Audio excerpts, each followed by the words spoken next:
Bonjour, ici Philippe Bouvard. Eh bien, je vous invite à suivre ma chaîne. Oui, vous savez, YouTube, Philippe Bouvard officiel. À bientôt. Rideau, s'il vous plaît.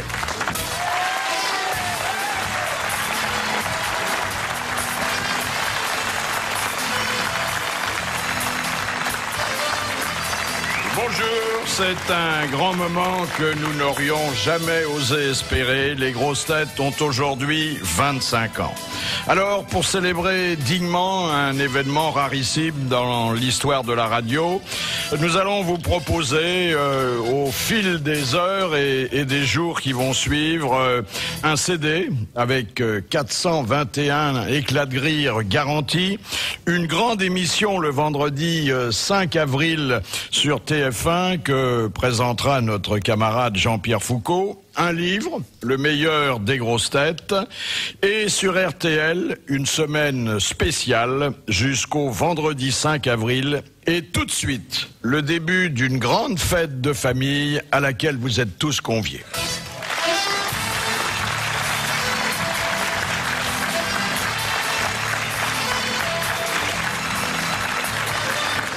Fantasme du téléspectateur, diva des tournées en province et rachat d'une réunion de machos, Evelyne Leclerc.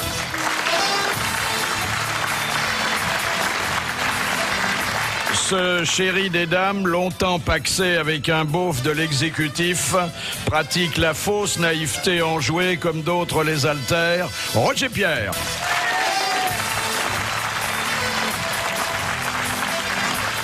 Son mérite n'est pas plus mince que sa personne d'avoir fait la preuve que le showbiz avait enfin accédé au langage articulé, Carlos.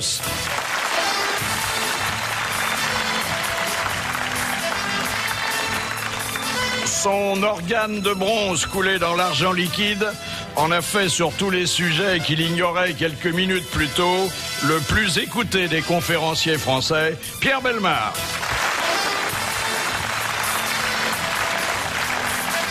Quand je l'ai rencontré, il faisait des ménages sous le pseudonyme opaque de Baronne de la Tronche en Biais. Après quoi il est devenu, et avec quel succès, fantaisiste, comédien, auteur dramatique et écrivain, Sim.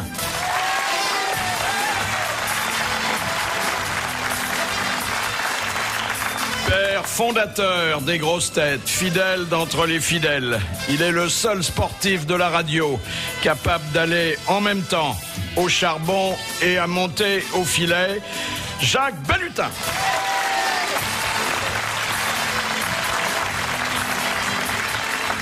C'est grâce à son académique présence que les grosses têtes n'écrivent pas aujourd'hui le mot culture avec seulement ses 3 premières lettres, Jean Dutour.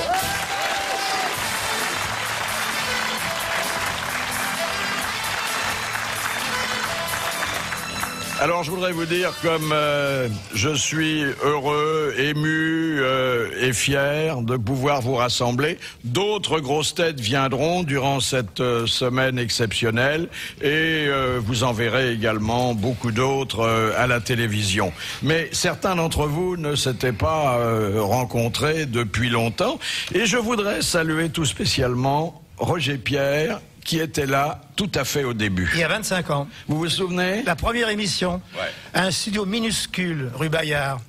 Nous étions 4 invités. Il y avait Micheline Boudet, de la Comédie Française, Philippe Clay, il y avait Victor Lanoux et moi. Et la première question portait, que portaient autour du cou les prostituées égyptiennes? Ce qui a fait sursauter Micheline Boudet. Oh ça commence mal. Et quelle était la réponse? Ben, il y avait une sorte de médaille. Ouais. Avec un numéro. La question est plus drôle que la réponse. Jean Dutour, vous êtes arrivé très tôt aussi, vous. Oh ben, je me rappelle parfaitement, monsieur Bouvard, vous m'avez demandé est-ce que vous voulez faire une petite émission avec moi? Ça durera, je sais pas, peut-être 2-3 mois. Alors j'ai dit oui. Et puis il me semblait bien que j'avais fait partie de la première émission. Et je me rappelle même une des questions qui avait été posée à ce moment-là. C'était quel est l'homme qui a tué le quart de l'humanité à lui tout seul? Ah oui, ça ouais. C'était Cain. Bien entendu que c'était Cain. Ah bah vous avez trouvé, c'est bien. Vous n'avez lui que 25 ans pour trouver, mon petit Bouvard.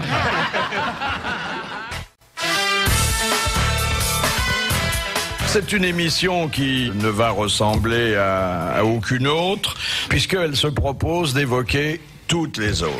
Et notre camarade Olivier de Kersauzon, en premier lieu, auquel, après nous être réunis en concile secret, nous avons attribué la palme à ces disputés de mauvais camarades. Oui. J'adhère totalement. Non mais j'aime bien, vous entendez tous parler de la mer, vous y connaissez rien, mais vous avez vu vos tronches, un bord de mer, même les méduses se taillent. Vous vous mettez à 4 pour faire semblant de m'allumer, et moi je sais même pas ce que vous faites. Je sais que lui, il joue au théâtre des chaussettes blanches pour les mecs du 3e âge. Le Luron, il a un spectacle qui remonte à De Gaulle, donc ça peut faire marrer avec des mecs qui étaient nés après la guerre de 14. Level, il a fait une chanson il y a 8 ans, elle est distribuée pour les sourds-muets en méthode braille. Bouvard, il se cache derrière les paragraphes de François, et quant à Balutin, je l'ai rencontré pour la première fois aujourd'hui, et je connaissais son chien mieux que lui. Alors, moi, effectivement... Moi, dans le domaine maritime, je suis célèbre. Mais vous êtes célèbre que dans vos domaines de saltimbanque et tout, à part mon petit Fifi qui est célèbre pour ses voitures. C'est le seul mec qui a réussi à courir à 1000 mètres à l'intérieur d'une Peugeot.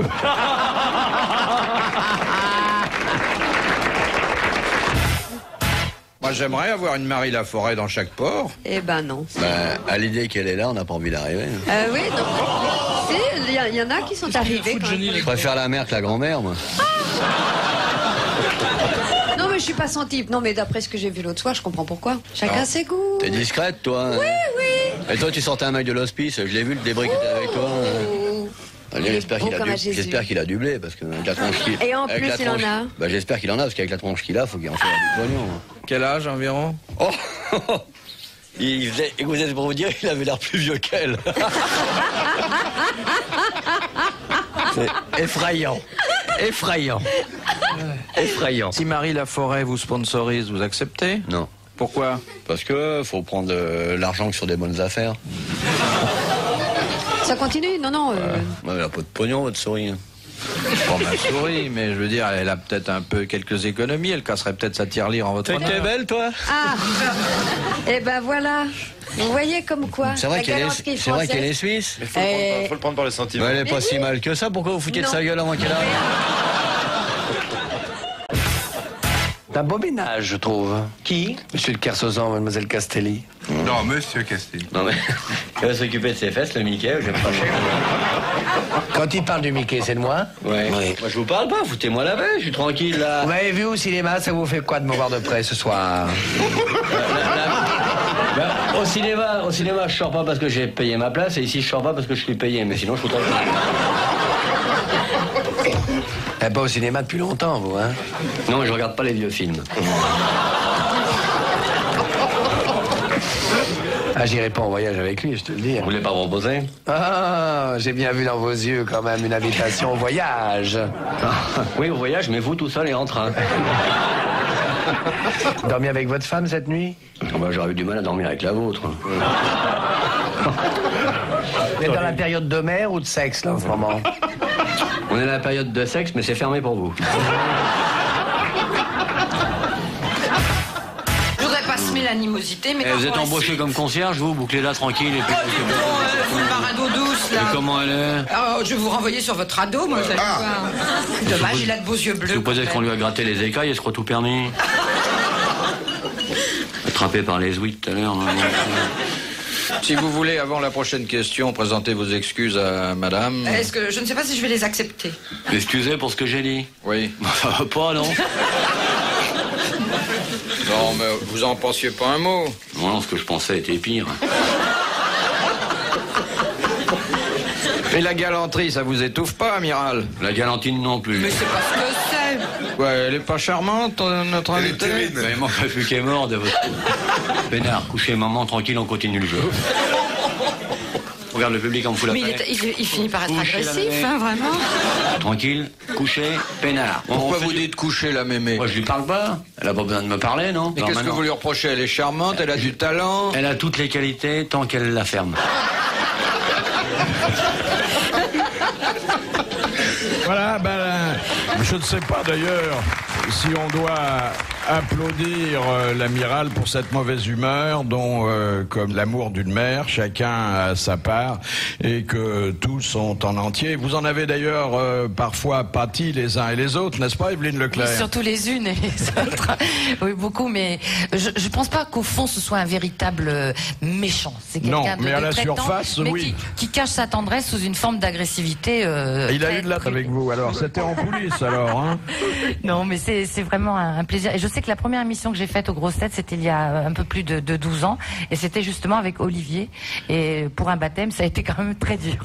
Ouais, il a eu quelques agressions physiques en ce qui me concerne. Ah oui, en tout bien, tout honneur, bien sûr. C'était simplement que matériel, parce qu'il m'a coupé ma cravate une fois, il m'a arraché les semelles de mes chaussures, et il m'a piqué mon slip en me déshabillant dans les toilettes. Vous ne saviez pas ça? Eh ben, j'attendais l'anniversaire pour vous le dévoiler. Voilà, monsieur de Kersozon. Oui, mais en plus, il a quand même une grande tendresse, et puis il se bagarre avec cet humour pour cacher quelques... Par exemple, l'autre jour, il m'a dit, je peux plus manger une langoustine sans penser à Tabarly. Oui. Et ça, cette espèce de... Il va très loin, parce que l'autre phrase d'Olivier que tout le monde connaît, c'est « Je n'ai jamais participé à une course de spermatozoïdes, mais j'ai souvent donné le départ. » Non, nous avons tous eu maille à partir avec lui, parce que ça n'est pas un homme facile, c'est un vrai caractère, hein, Jacques Balutin? Ah oui, mais il faut le connaître, c'est pareil. Il faut surtout pas aller le chercher, parce que le retour de bâton est très rapide. Si jamais vous l'attaquez sur les bateaux, vous prenez un coup de barre, c'est la boum qui vous revient dans la figure vite fait, hein, avec lui. Il n'y a aucun problème. Oui, mais quand il est sur son bateau, il a eu la gentillesse de m'inviter un jour sur son trimaran, pas le dernier là, mais un précédent, et c'est un autre homme. D'un seul coup, il devient un tout autre homme. Ouais. Et il m'a confié la barre, ce qui est une très, très grande gloire. Oui, ce qui t'arrive jamais. C'est gonflé. Comme moi. C'est surtout très gonflé. Et il m'a confié la barre de son bateau. Il faut vraiment que vous soyez son ami. Oui, hein. oui. Ben, j'étais ému, c'est vrai. Oui. Mais j'ai beaucoup de sympathie pour. C'est à la suite de ça qu'il est revenu prématurément. Non, mais je pense qu'il. je pense qu'il m'aime bien, non. Oui, moi, il a eu la gentillesse de ne pas m'inviter sur son bateau, et je le remercie beaucoup.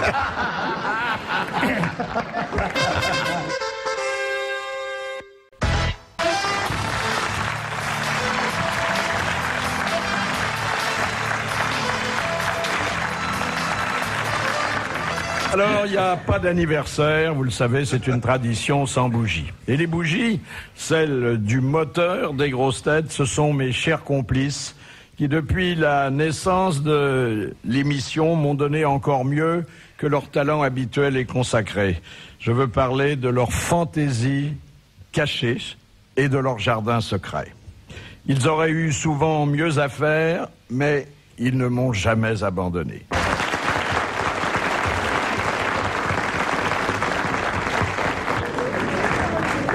Alors, autre ténor de notre opéra du rire, Jean-Yann. Jean-Yann, qui a fait chez nous, je le pense, sincèrement, ses meilleurs numéros. Et je voudrais vous faire réentendre 3 petits passages. Tout à l'heure, vous l'entendrez mettre à mal La Fontaine, donner la recette très personnelle du corbeau, et tout de suite proposer, ce que d'ailleurs je n'ai pas accepté, de faire des Grosses Têtes une émission malhonnête. Kersozon et moi, tous les deux, vous nous laissez, tiens. Gérer les Grosses Têtes pendant 2 mois, vous allez voir. Le prix des billets et tout, et les machins au marché noir, et les trucs, et les abonnements que les mecs reçoivent jamais, mais nous on prend les ronds quand même. Et puis on peut agrandir le truc et tout avec Zitrone qui donne tiercé à l'avance, et puis et les magouilles, c'est pas mal non plus. Et avec ça, après, et ça grandit, et enfin on peut faire un pays fort et sain et riche, et redresser un peu cette nation qui part en brillage. Pourquoi? Parce que tout le monde fait semblant d'être honnête et qu'il n'y en a pas un seul qui a le culot de dire on est des crapules et on veut en croquer, mais on veut en croquer à beaucoup. C'est pas autre chose. Non? Pour être une banque. Et RTL aussi, rangez-moi ça, mettez-moi les immeubles avec des telex et des computers et reliés directement à la NASA et les pots de vin, et vas-y, envoyez l'artiche. Et tous les techniciens de haut niveau qui végètent dans des cages, on dirait des aquariums. Des types avec des calutes. Qui partiraient dans des limousines avec leurs femmes couvertes de bijoux et de fourrures. Hein? Au lieu d'avoir une assistance là, de gens qui viennent, on dirait les mouroirs en Inde.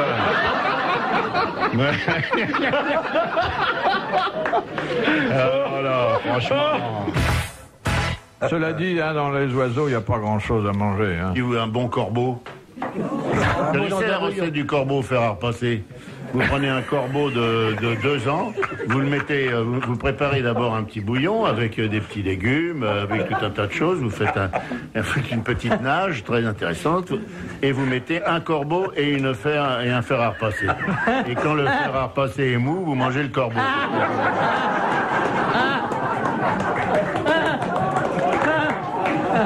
C'est des plats du terroir, ça. Moi, j'aime bien La Fontaine, La Fontaine, oui. Que je trouve qu'on lit très mal parce que les gens ne respectent pas suffisamment le texte. Par exemple, la cigale, ayant chanté tout l'été, se trouva fort dépourvue quand la bise fut venue. Et là, elle a crié « Famine !»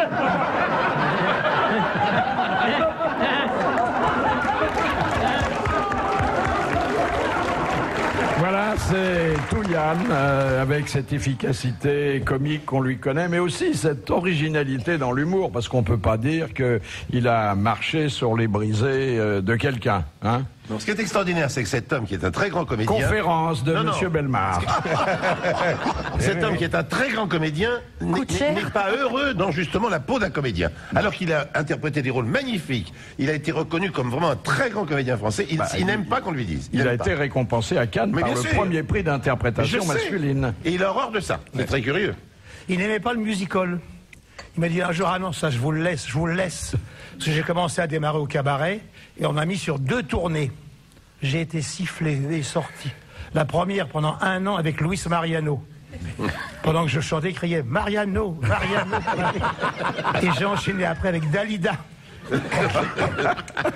Il chantait Ave Maria, Dalida, Dalida.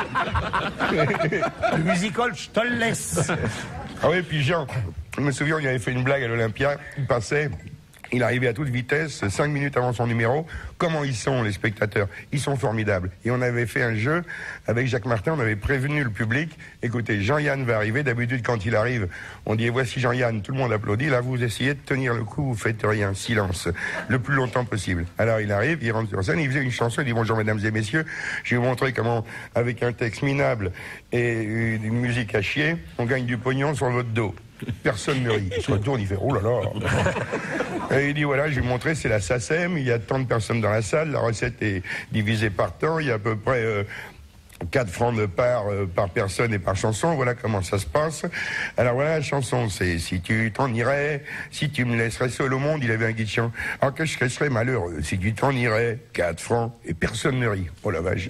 Et le prochain truc, il y a un mec qui fait et la salle fait chut. Là, ça a été un triomphe parce que moi, j'avais fait une tournée aussi avec lui, et il passait juste devant moi, avec son guide chant, avec son pose-voix, une sorte de petit harmonium manuel, comme ça, et il se ramassait, mais un bide effroyable, c'était la catastrophe. Et moi, je passais derrière lui. Il sort sous les huées, pratiquement, et il me dit, vas-y, je te les ai chauffés.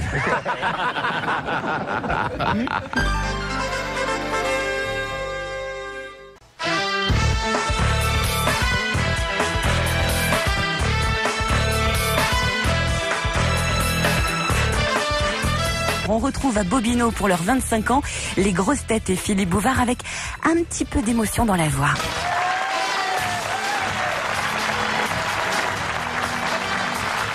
Cher Jean Dutour, je n'oublierai jamais qu'un moment important de votre carrière, celui où vous briguiez l'honneur de vous asseoir sous la coupole, où on vous a donné à choisir entre 2 assemblées. l'Académie française et les grosses têtes, et que vous avez choisi la première, ce qui d'ailleurs ne vous a pas fermé les portes de la seconde. Non, on m'a pas donné à choisir, on m'a simplement dit si vous continuez les grosses têtes, vous risquez de ne pas être élu à l'Académie française. Ah, ça allait jusque-là. Oui, j'ai dit, ça m'est égal, je veux les deux. Les grosses têtes, je vais pas abandonner les grosses têtes, j'avais commencé les grosses têtes, je peux pas dire que j'avais commencé à l'Académie française, elle existait 350 ans avant moi. Alors, vous avez quand même marqué un point à ce moment-là, d'abord en faisant la preuve, ce que nous savions, nous, depuis longtemps, que vous étiez un homme de caractère autant que de culture. Et ça, c'était une simple question d'honneur. Oui. J'allais pas céder à des gens qui me faisaient ce chantage. Voilà. Mais d'ailleurs, il n'y en avait pas beaucoup, puisque vous avez été élu, sinon comme un maréchal, au moins, très bien. Eh bien, écoutez, en général, vous permettez 3 secondes, là. Il faut m'y reprendre à 3 fois pour rentrer quelque part. Le bac, ça a été la même chose, je me suis repris à 3 fois. Et bien l'Académie, pareil. Il n'y a qu'aux grosses têtes où je suis entré du premier coup. Vous auriez pu aussi entrer à l'Académie des Beaux-Arts. Nous avons retrouvé un document qui constitue un des fleurons de notre discothèque.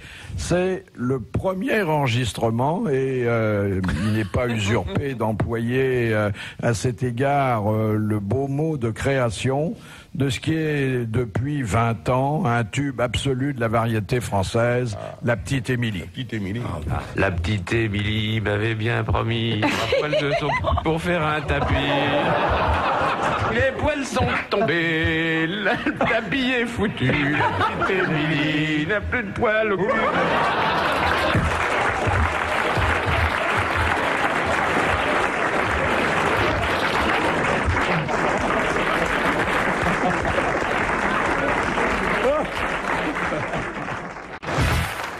Je voudrais maintenant parler de nos correspondants.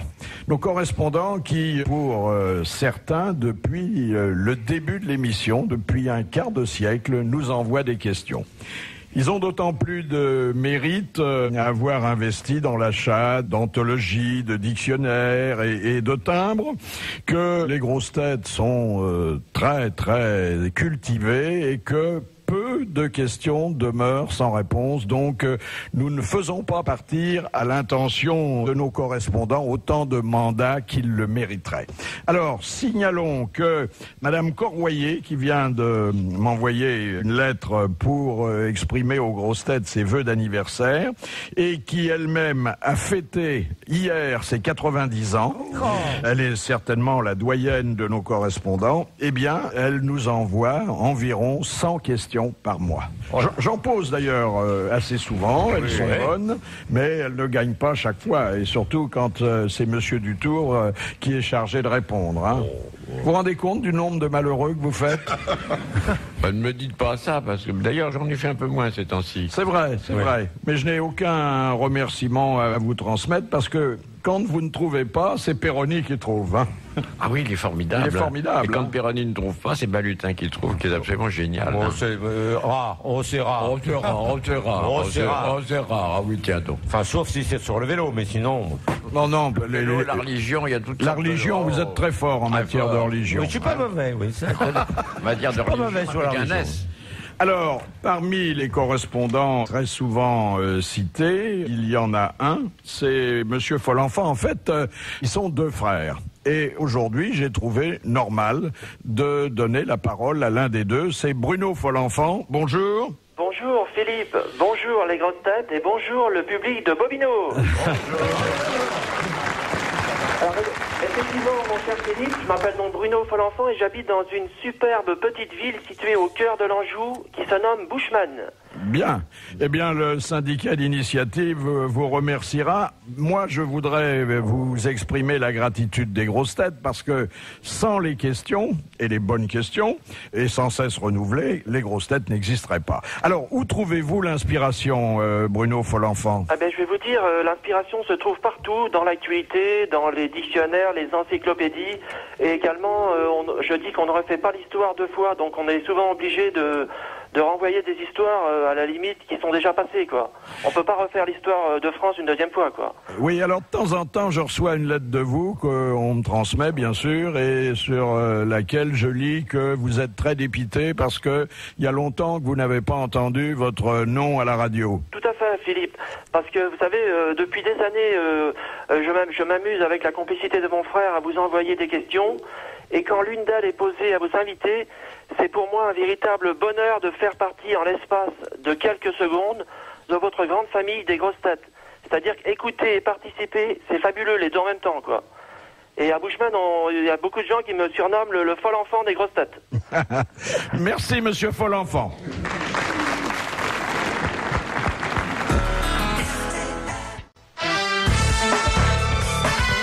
Retour à Bobino pour les 25 ans des grosses têtes. Philippe Bouvard souffle les bougies avec Evelyne Leclerc, Jean Dutour, Roger Pierre, Sim, Jacques Balutin, Carlos et Pierre Bellemare.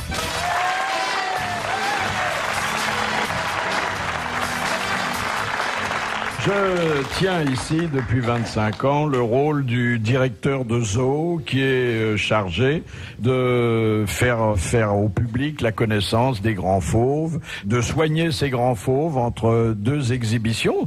C'est une tâche qui ne va pas sans danger. Et il arrive, et je pense que parfois le public vient pour cela, que le dompteur soit dévoré par ces fauves. Alors ce sont des fauves qui ont nom Patrick Sébastien, Jacques Martin, Jean-Pierre Coff et Olivier de Kersauzon. Il y a eu des Kersauzon excommuniés? Non, écoutez, je vous demande pas s'il y a eu des Bouvards avec la diarrhée au 15e.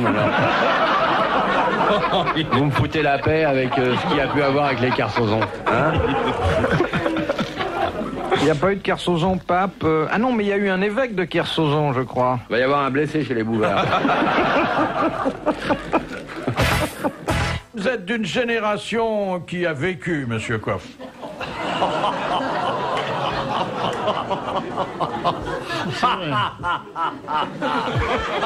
C'est vous le vieux con.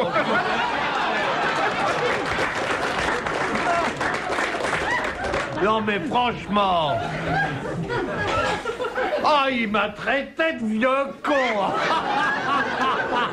Ah, vous me le paierez, ça. Non, je me serais pas permis. J'aurais jamais dit vieux d'abord. J'étais gâté. J'ai dit que vous apparteniez à une génération qui refusait le progrès. Mais c'est pas du progrès, ça c'est de la connerie, Philippe. On a le droit quand même d'être vieux et de s'intéresser à des choses de qualité. La parole est au révérend père Bouvard, dit rat du sol. Le révérend père Bouvard, sol jésuite surbaissé. Celui qui traite les fidèles plus bas que terre et que vous n'apercevez pas car il est en train de concélébrer sous le tapis du maître-autel. Le révérend père Bouvard va vous donner la réponse. Oui, bah votre petite cérémonie, ça nous coûte 500 francs. C'est pas cher pour une messe, abbé.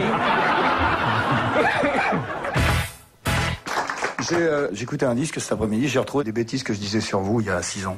Apparemment, ça vous a pas desservi. Je vous imitais en train de remettre les prix littéraires, alors ça donne à peu près ça. Bonjour. L'alvéole d'or a été remise au surveillant-chef des urinoirs du 18e arrondissement pour son œuvre La dernière goutte sur le pantalon.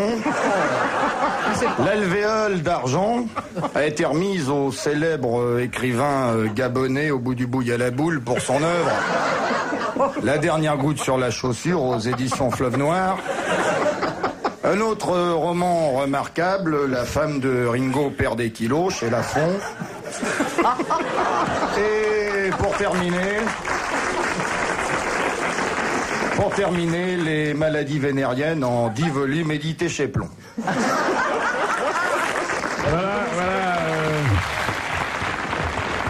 Pendant 25 ans, voilà le traitement inhumain et quotidien auquel j'ai été soumis. Vous m'avez pas épargné, hein? Bah, vous nous épargnez pas non plus. Ouais. Vous aimez bien quand même. Oui, mais je vous ai quand même, moi, offert 3 verres du docteur Cahuset. Mes organes sont purs comme ceux des agneaux. Là, je les rends peut-être un peu moins génitaux, mais ils sont demeurés largement urinaires. Et ça continue. Mais voyez, je ne m'en plains pas. Je ne m'en plains pas parce que je crois que d'être l'arroseur arrosé m'a humanisé. Je pense qu'avant, j'étais l'affreux Jojo qui avait toujours le dernier mot. Oui. Ah, oui. Et que vous avez fait de moi quelqu'un de beaucoup plus humble qui savait s'incliner devant les vrais talents. C'est ce qu'on devrait faire avec la délinquance maintenant. C'est ce qu'on a fait avec vous. Vous faisiez partie de la jeunesse délinquante et maintenant vous vous êtes assagi. Je trouve qu'on devrait faire ça avec les candidats à la présidence de la République. Ah ouais. Et surtout, c'est le poison d'avril aujourd'hui. Non, mais il y a eu des moments difficiles. Je me souviens d'une émission historique où je n'ai pu poser qu'une seule question pendant 1h30 parce que Yann et Martin étaient dans un tel état, je ne sais pas d'ailleurs ce qu'il avait provoqué, que je ne pouvais pas en placer une. Oui. Mais ça a été un très bon moment quand même. Moi, je me souviens des moments où vous ne pouvez pas en placer une. Votre femme m'en parlait dernièrement.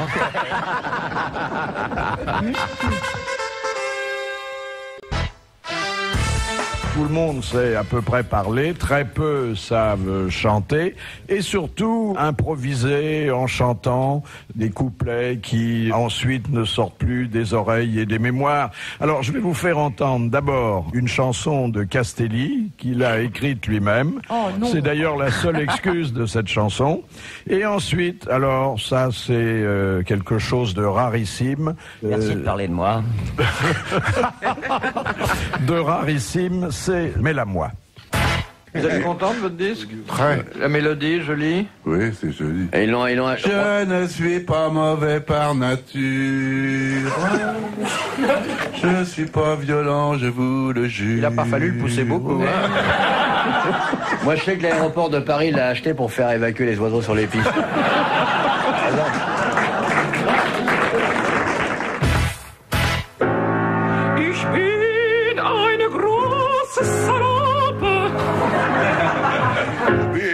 Großen Saloppe.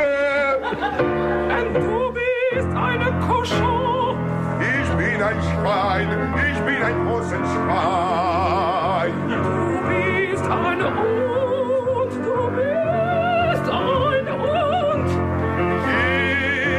Ich bin glücklich, Madame großen Saloppe.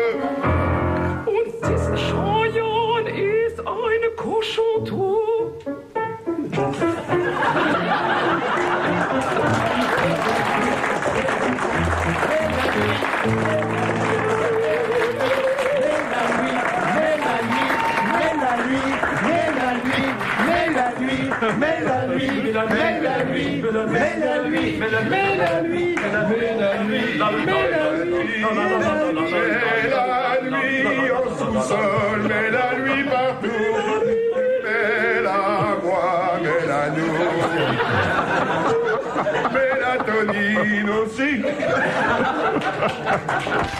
Il était une fois une fille de roi, au cœur plein de tristesse. Ah, puis mais l'accent, hein? Oui. Ah ben, c'est Mariano, enfermée nuit et jour au sommet d'une tour, elle pleurait toujours. Alors prenant son vol, un gentil rossignol vint dire à la princesse: je t'apporte l'espoir et c'est pour le revoir qu'elle chantait le soir. Elles doivent tomber comme ça.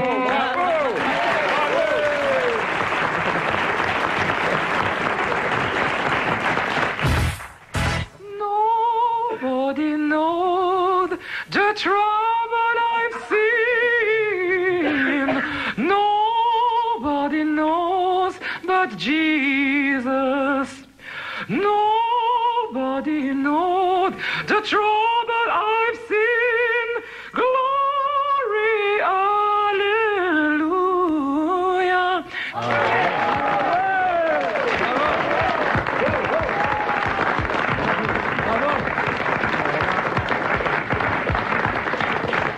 C'était tellement beau qu'à un moment donné, j'ai eu l'impression que vous deveniez noir.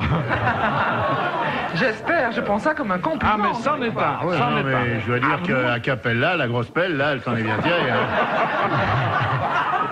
Moi, je peux vous chanter, par exemple, le samedi pour prendre ma douche, j'installe au bout du couloir un très long tuyau que je bouche avec une pomme d'arrosoir. Bon, ça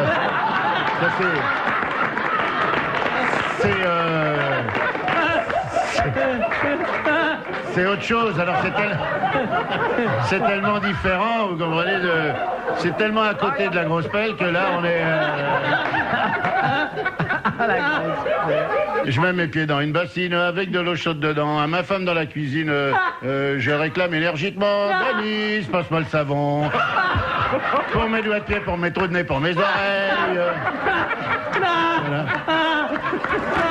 Voilà, je pense que vous avez reconnu le rire de Thierry Roland et sans doute identifié un essai vocal de Thierry qui a chanté pour la première fois en public aux grosses têtes et qui de temps en temps a récidivé en pensant qu'il y avait beaucoup plus de gens qui n'aimaient pas la chanson que de vrais mélomanes, et c'est vrai qu'il a obtenu un très gros succès. Et puis vous avez reconnu l'organe tout à fait exceptionnel de Marianne James et le duo qu'elle formait avec Jean-Yann, mais dans quelques instants, je vous réserve d'autres fantaisies vocales.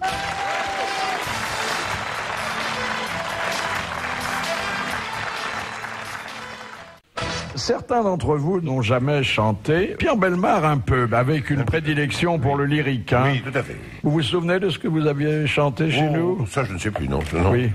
Mais vous y trouviez un certain plaisir. Oui. Hein. Certains jours, même davantage que nous. Je pouvais, oui, certainement. Je pouvais profiter de cette voix exceptionnelle que j'ai de ma tessiture complète, quoi. Enfin, c'est très, très beau, oui. Très heureux. Vous avez une tessiture aussi large que votre modestie.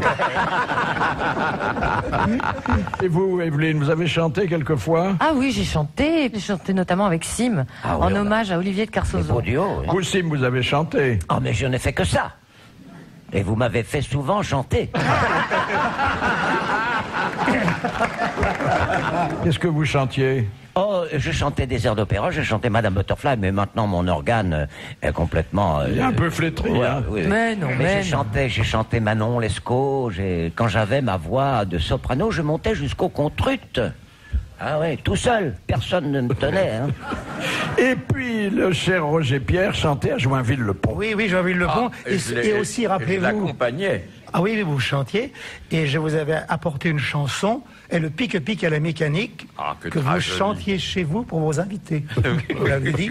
Vous vous souvenez? Ah, très bien. Et le pique-pique à la mécanique, et sa petite machine tic-tic, elle va et vient. Tsin-tsin, je me dis nom d'un chien. Pour faire tant de potins, faut que sa petite machine soit détériorée. Je vais la lui réparer. Par le second couplet devenait polisson. Je rencontrais quelques jours plus tard ma petite voisine par hasard. Et bien gentil, moi, il me fit voir son petit logement. Il n'y avait pas de machine. J'en fus tout surpris. D'où pouvait provenir cette espèce de bruit. 3 quarts d'heure après, j'ai été renseigné. Ce qui faisait ce tic-tac, c'était son sommier. Ça me pique à la mécanique. Et ça fait tic-tic-tic dans le petit machin. Ça. C'est beau, hein, c'est beau.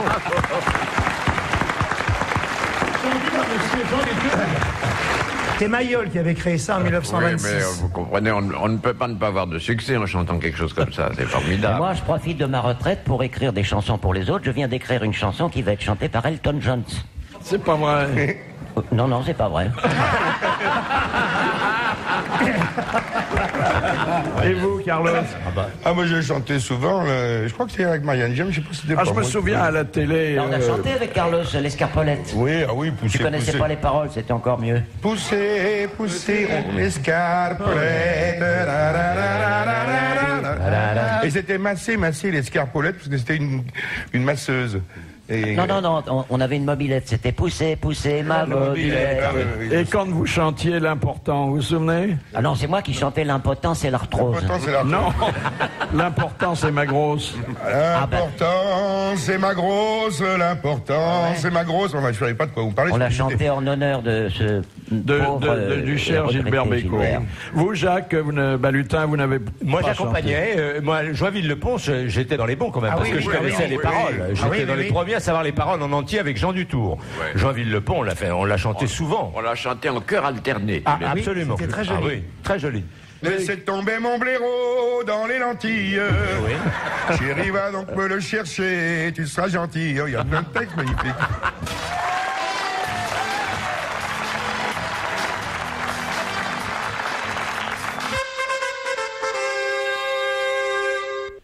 La sexualité. La sexualité joue un grand rôle dans les grosses têtes, ce qui est normal puisque les grosses têtes sont à l'image de la vie et de la société française contemporaine et que, parce que on me l'a dit et que je l'ai maintes fois vérifié, le sexe mène le monde. Alors, certains jours, et je considère ces jours-là comme des jours bénis, les grosses têtes font des confidences qui sont extrêmement intimes, mais qui tombent ce jour-là dans le domaine public sur leur sexualité. Et je vous propose de réentendre le témoignage de Rika Zaraï. J'avais un copain et c'était sa première fois, c'était ma première fois. Oh. Et lui, il avait 60 ans.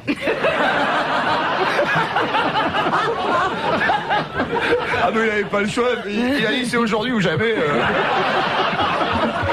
C'est pas vrai, c'était très très beau. C'était très beau. Et ça s'est passé où? À Jérusalem. Oui, non, mais dans quel cadre? On peut pas tout dire. Non. Mais dehors Dedans.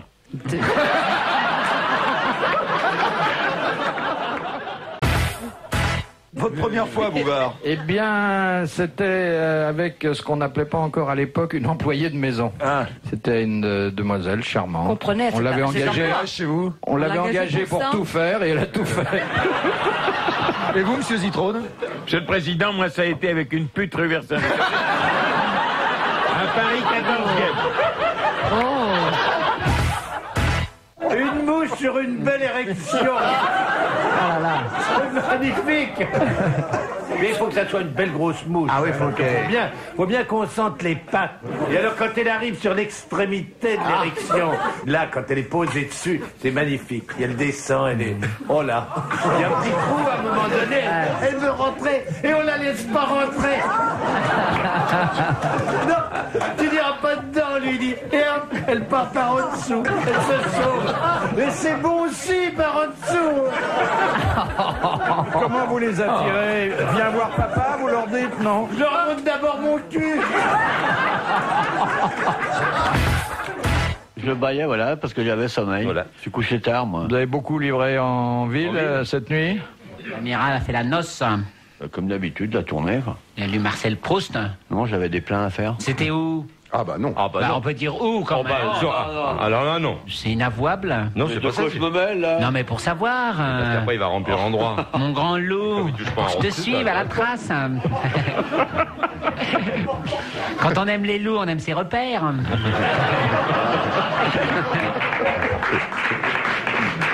Et dans repères. Alors, c'était où? La fée qui s'est penchée sur ton berceau, elle ne va pas sucer que de la glace, à mon avis. Alors vous avez fait des pleins donc. Et on parle d'autre chose? Non, parce qu'on s'intéresse à ce que vous faites même la nuit, quoi. C'est intéressant de savoir que le marin a une femme dans chaque port, et Paris est un port. Un grand port, immense. Un énorme port. Mais peut-être que vous avez été plus vaillant dans le passé. Dans le temps, ça m'est arrivé de doubler. Un coup l'hiver, un coup l'été. Je faisais le 14 juillet et puis... Et le 11 novembre. Et le 11 novembre. Ah bah c'est normal, le 11 novembre c'est la fête des poilus. Voilà les confidences un peu osées. Hein. On n'oubliera pas Coff et sa mouche. Hein. Là, le vernis craque. Hein. Mais il est arrivé qu'Evelyne Leclerc y aille aussi de sa petite confidence intime. Hein. C'est-à-dire que vous avez toujours été très intéressé par ma vie privée. Oui. Riche on a rarement été déçus, d'événements et de rebondissements divers. Donc c'est vrai que ça nous donnait lieu à des moments fort agréables. Mais je vous soupçonnais de prendre un certain plaisir à ce déballage qui parfois nous choquait, il faut bien le dire. Hein. Oh, je comprends, ça vous choquait, vous. Oui. Non. Non, mais je n'ai rien à cacher, donc ça. Ah bon? Fais voir. Je me souviens, c'était tous les mecs qui partaient. qui partait de chez toi avec l'argenterie. Oui, voilà, il y a eu ça, oui, il y a eu cet épisode. Tu avais pris une côtelette, tu avais farci. La côtelette, c'est un de nos bons souvenirs. C'est un souvenir magnifique. Vous vous souvenez de la côtelette que vous magnétisiez? Bien sûr, d'ailleurs, je viens d'en magnétiser une nouvelle.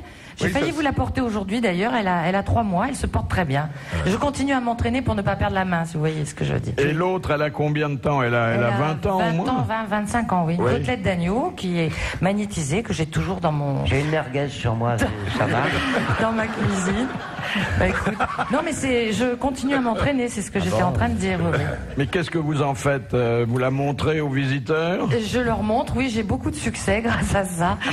Je la montre maintenant, à ces messieurs. À l'âge que j'ai, 2 fois 25 ans en ce qui me concerne, et on essaye de trouver des atouts Il faut différents. combien de temps pour magnétiser une côtelette? Faut un bon mois quand même. Un bon mois. Oui. Donc il vaut mieux que le monsieur s'installe chez vous. Il faut s'atteler à la tâche quotidiennement, je dois dire, à peu près 5-10 minutes par jour. Et comme dit le fabuliste, ne laissez nul coin où la main ne passe et repasse. Il faut la tenir combien de temps dans la main, tu dis, pour ça? Quelques minutes par jour, ça c'est suffit. bien, bah, écoute, Oui, commence 5 tout de minutes suite. par jour. Les grosses têtes fêtent leurs 25 ans à Bobino, Evelyne Leclerc, Jean Dutour, Roger Pierre, Sim, Jacques Balutin, Carlos, Pierre Bellemare découpe le gâteau avec Philippe Bouvard. Alors, ma gratitude va également à Jean Farand, qui a eu l'idée en apparence saugrenue de me confier l'animation d'une tranche qui était à l'origine culturelle, aux différentes directions de RTL, qui, à l'exception d'une seule, m'ont confirmé dans ma mission, et à Robin Leproux ainsi qu'à Jean-Charles de Kayser, qui m'ont fait retrouver ma famille.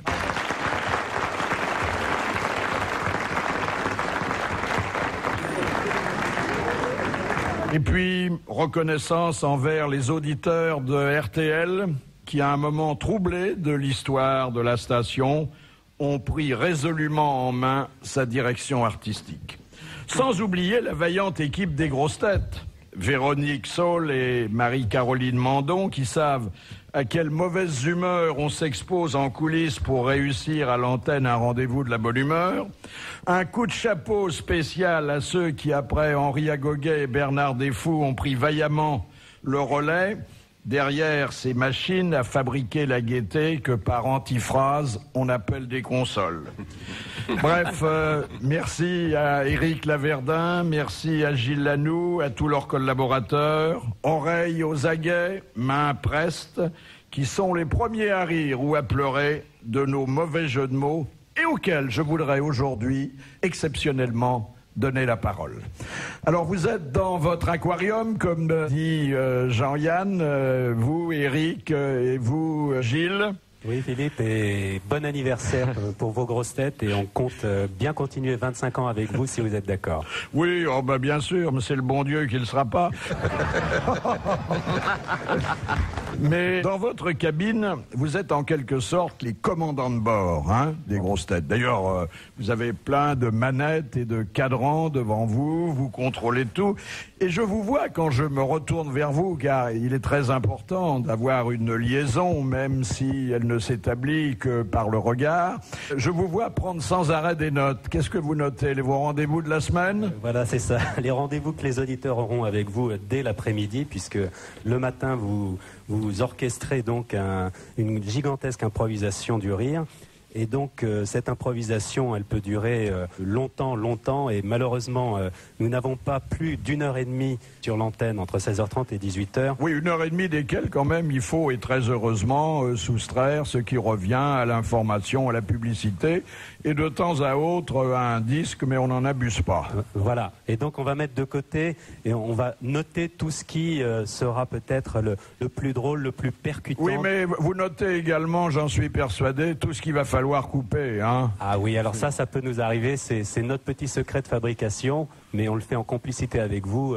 dans l'après-midi, nous parlons et on peut savoir jusqu'où vos auditeurs pourront être gâtés en termes d'humour et d'énormité. Je me suis laissé dire que la recette de l'émission idéale, telle que nous la concevons, que nous la fabriquons et que nous la livrons aux auditeurs, ça consistait à couper les plus grosses cochonneries en gardant les rires qu'elles avaient provoqués. Voilà, c'est un petit peu ça, oui. Ça vous arrive d'être malhonnête à ce point-là? Non, c'est pas de la malhonnêteté, loin de là. Non, non, du tout. On essaie effectivement de garder le côté le plus joyeux et le plus gai, tout en enlevant effectivement éventuellement les mots qui pourraient choquer les auditeurs, quoique ils sont habitués depuis 25 ans, n'est-ce pas, Philippe? Voilà, bah écoutez, parler une fois tous les 25 ans, c'est quand même une belle performance que je vous demande d'applaudir.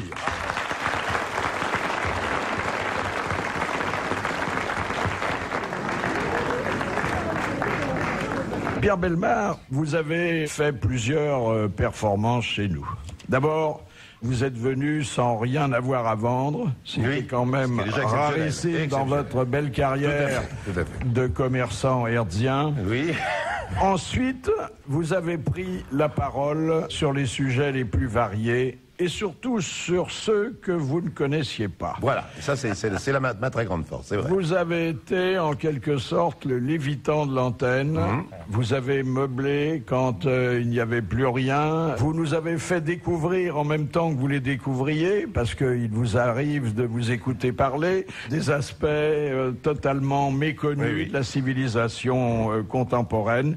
Et nous ne sommes pas prêts d'oublier vos deux principales conférences radiophoniques, l'une qui portait sur Jean-Sébastien Bach et la première que nous allons réécouter tout de suite sur l'ascenseur. C'est assez étonnant de voir, l'ascenseur est assez un symbole de notre société. Regardez. Bon, les grandes conférences de Pierre Bellemare.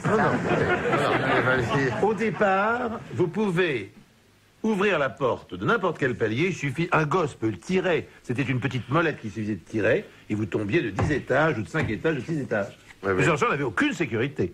On pouvait se coincer les doigts dans les portes, qui étaient des systèmes à ressort absolument infernaux. Enfin, c'est l'horreur. Bon.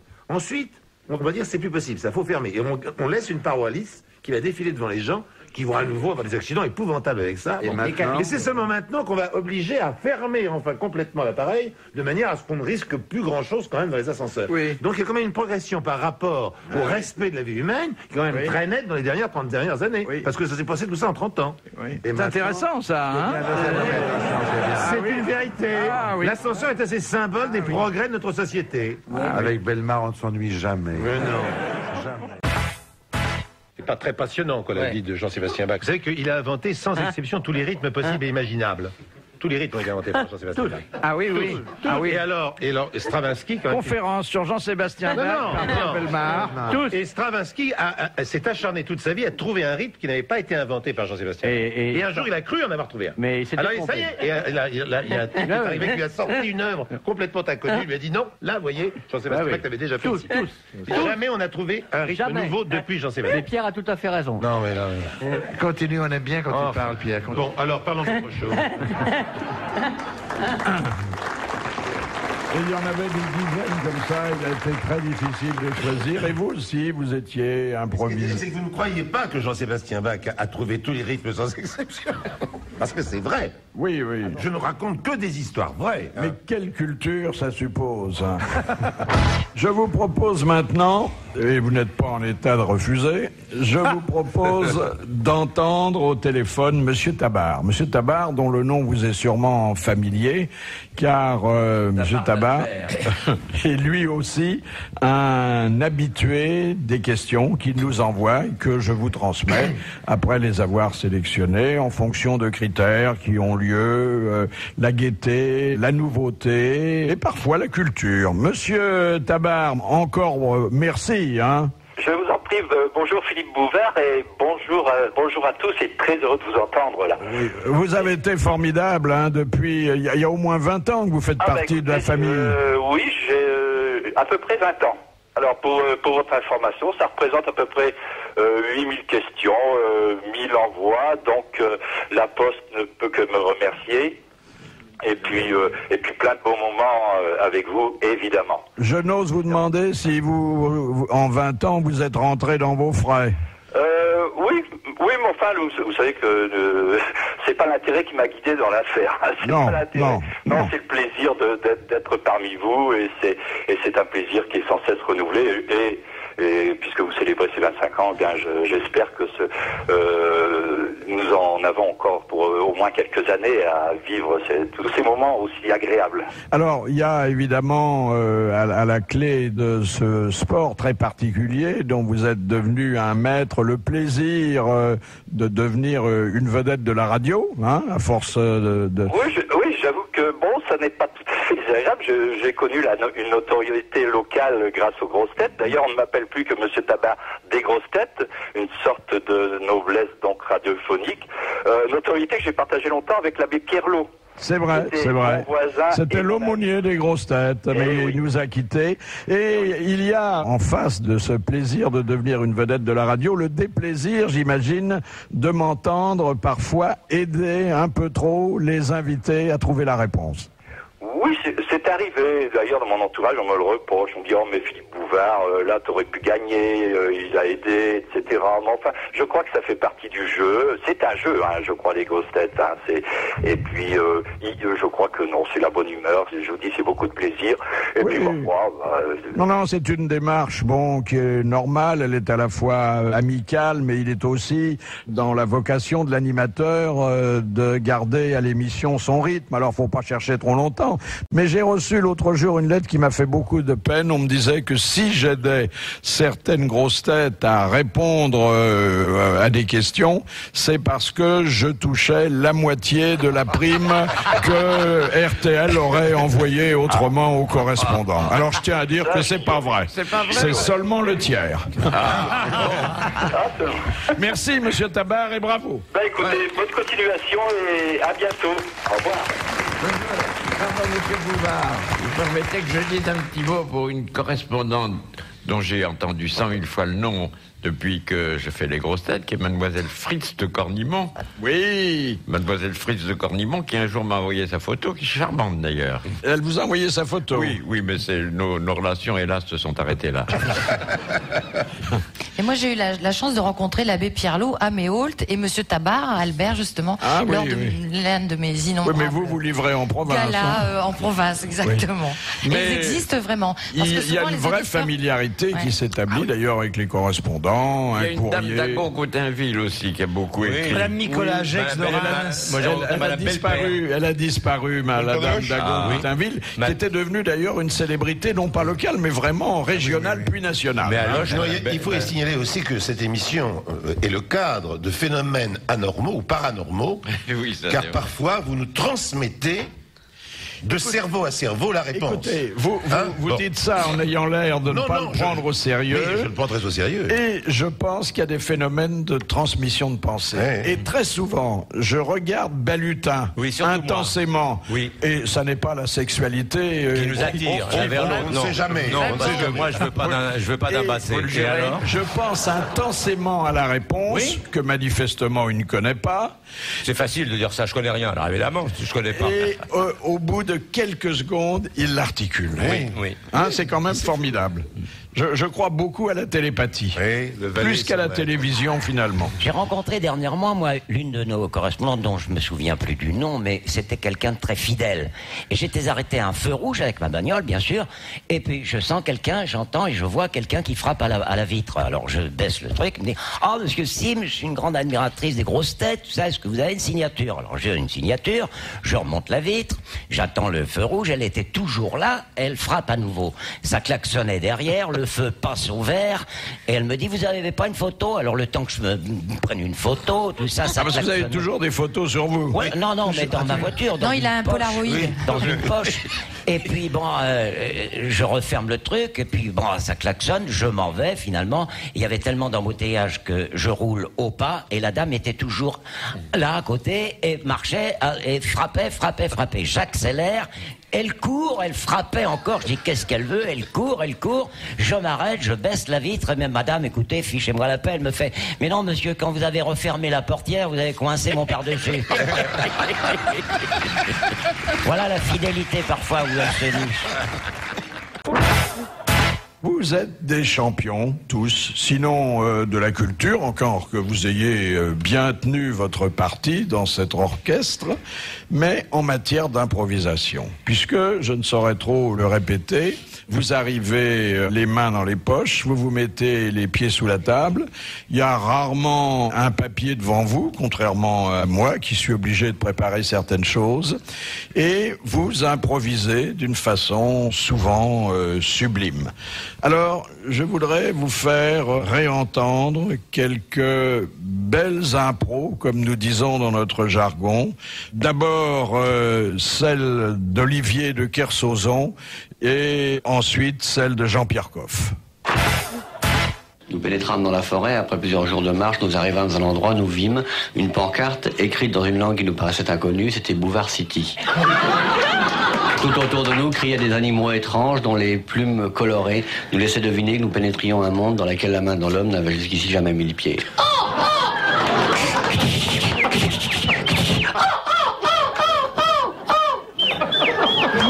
Délaissant mes porteurs de la tribu des Bakumbas, qui étaient effrayés à l'idée de pénétrer dans ce territoire qui jusqu'ici avait été interdit à l'homme blanc, je continuais cependant, écartant les crocodiles à coups de pied, et bien que les piranhas me mordillassent le talon, je continuais fièrement vers ma mission scientifique, et j'arrivais dans un village où on élevait des bouvards adultes. Là, les réducteurs de tête m'expliquèrent qu'ils ne réduisaient non seulement la tête du mort, mais qu'ils arrivaient à réduire fort simplement l'être vivant, adulte, blanc et normal. C'est ainsi que je vis dans différents bocaux, de tailles différentes, bocaux faits soit avec de la cellophane que l'on peut extraire d'un arbre, le cellophanier, fort connu dans ces régions, et qui provoque non seulement une ombre agréable, mais dont le jus est capable de faire éloigner les moustiques les plus dangereux qui attaquent l'homme de façon sauvage lorsque le coucher du soleil vient sur la savane immense.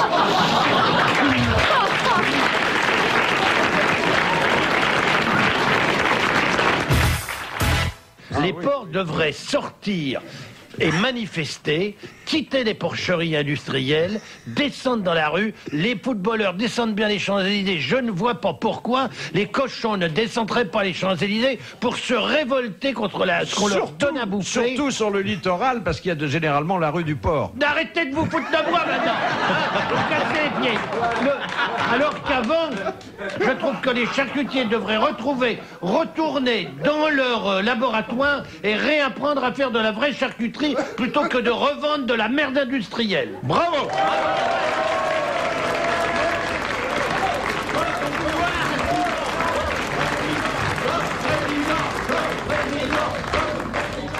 Voilà, ce sont vraiment des morceaux de bravoure incroyables.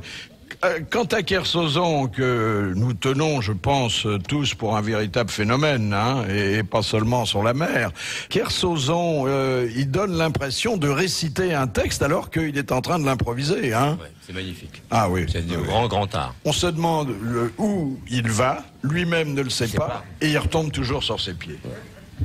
C'est, je crois, un numéro... il est formidable. Les deux plus grands champions, sans aucun doute, sont Kersauzon et Jacques Martin. Parce que Jacques Martin également a des numéros d'improvisation qui sont absolument inouïs. Alors, je vais vous faire entendre Jacques Martin dans un moment, mais je voudrais d'abord que nous nous reportions, il y a quelques mois de cela, à un moment où Jean-Yann avait résolu d'évangéliser les grosses têtes. Bien, cher frère, j'étais venu ici dans l'intention de vous lire une lettre de Saint Paul adressée aux Corinthiens. Mais le temps me faisant défaut, je ne pourrais pas vous lire toute la lettre adressée par Saint Paul aux Corinthiens, et je me contenterai de vous lire la fin de la lettre de Saint Paul aux Corinthiens.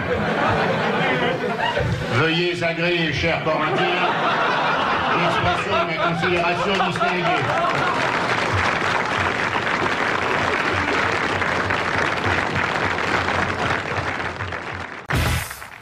Le butéal est un oiseau futile et volage.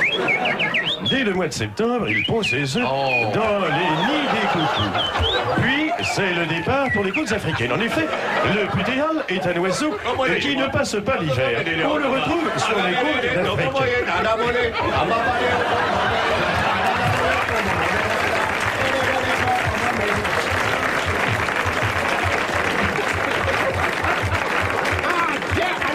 On va rigoler. venu. En effet, dès l'apparition du putéal, ces fêtes dans les villages d'Afrique, ces signes de reproduction.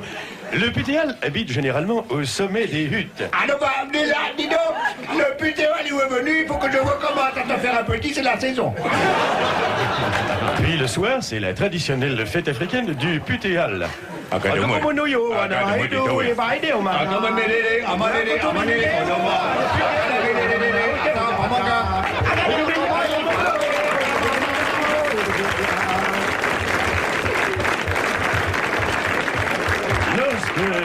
Lorsque la saison des pluies arrive, le putéal regagne comme chaque année son Alsace natale où il est accueilli. Où il est accueilli par les chants traditionnels alsaciens. Les Schrein,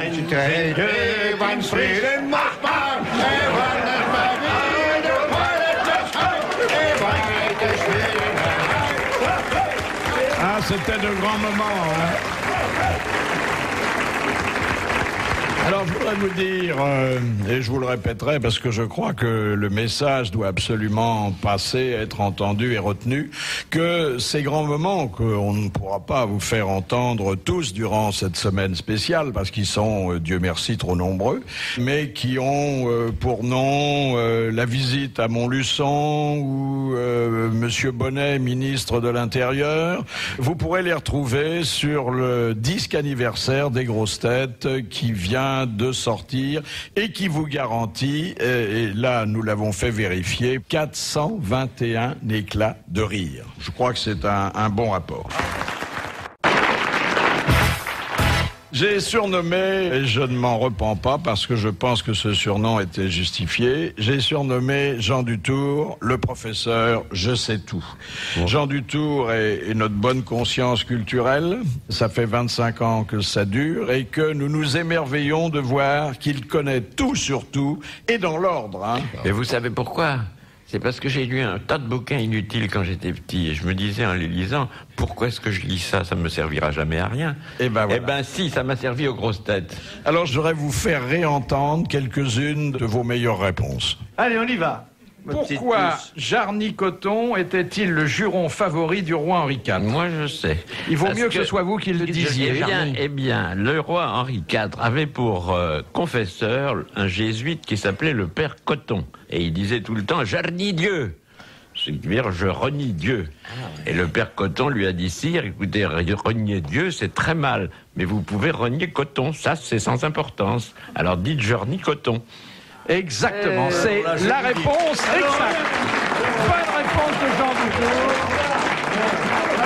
C'est fort. Je vais vous dire, vous mériteriez d'être à l'Académie française, je vous le dis. Nous sommes tous très admiratifs. Ah ouais, pends-toi alors, pends-toi. Question de Monsieur Lattré. Pourquoi Zola et Cézanne se brouillèrent-ils ? Histoire de femme encore ? Non, pas d'histoire de femme. Non, à cause du livre de Zola, L'œuvre, où il avait représenté un peintre qui était plus ou moins Cézanne, et Cézanne, ça l'a agacé parce que c'était un peintre raté. Exactement. Bonne réponse de Jean Dutour.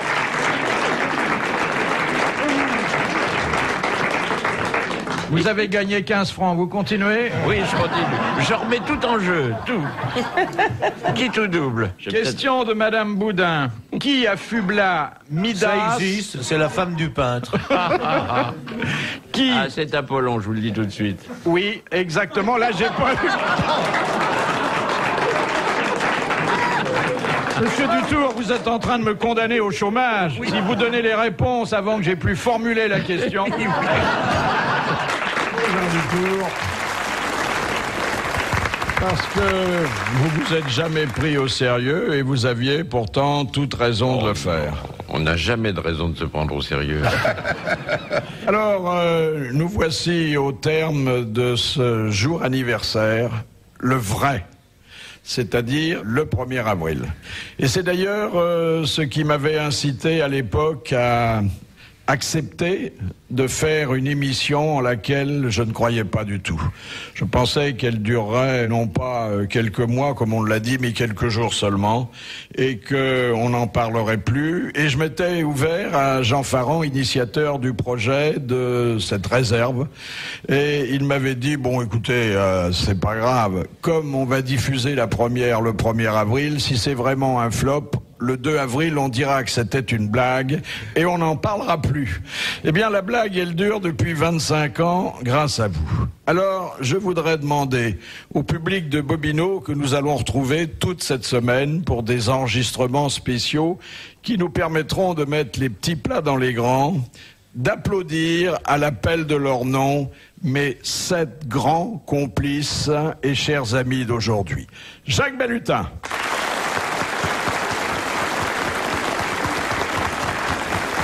Carlos.